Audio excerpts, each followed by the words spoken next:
Je suis hypersomniaque, je peux dormir jusqu'à 18 heures sur 24 heures. Je vais vous parler de mon quotidien.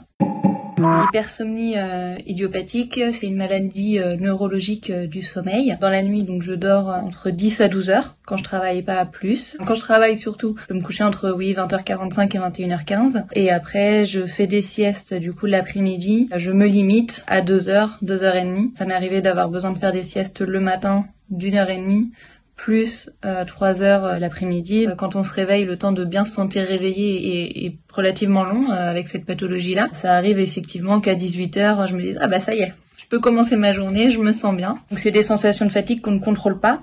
Par contre, pour autant qu'on sent venir, on s'endort pas comme ça d'un coup. C'est vrai que c'est handicapant parce que au niveau du travail, forcément, c'est de l'intellectuel, donc il faut être toujours concentré. Du coup, forcément, ça fatigue. Et puis, c'est compliqué effectivement au niveau social, puisque tout ce qui est encore une fois lié au sommeil, c'est invisible. Donc les gens s'imaginent forcément, t'as 27 ans, tu fais trop la fête, ou tu te couches tard parce que tu regardes des séries, etc. Il peut y avoir du jugement, c'est difficile à faire comprendre. Pour aller faire la fête, etc., c'est vrai que c'est compliqué parce que en se couchant à 22h30, il me faut une semaine pour récupérer. J'ai l'impression d'avoir fait une nuit blanche. Je me marie le 1er juillet, on rend la salle à 2h du matin. Et puis il faut se lever très tôt le matin le jour J.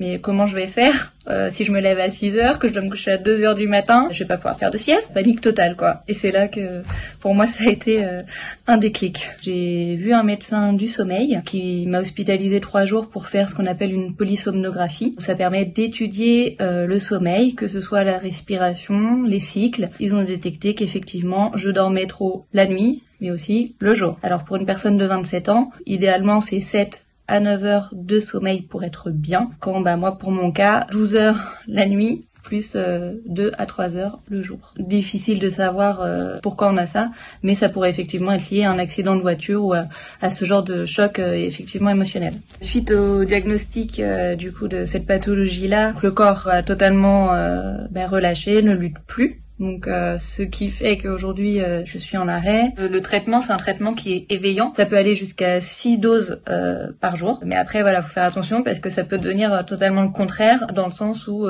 finalement s'endormir la nuit ou se réveiller à 4 heures du matin sans réussir à se rendormir. Donc j'ai bon espoir qu'il fonctionne sur moi. C'est une maladie rare qu'on n'explique pas, qui aujourd'hui ne se guérit pas. Mais avec les progrès de la science, j'espère que dans quelques années ce sera plus le cas.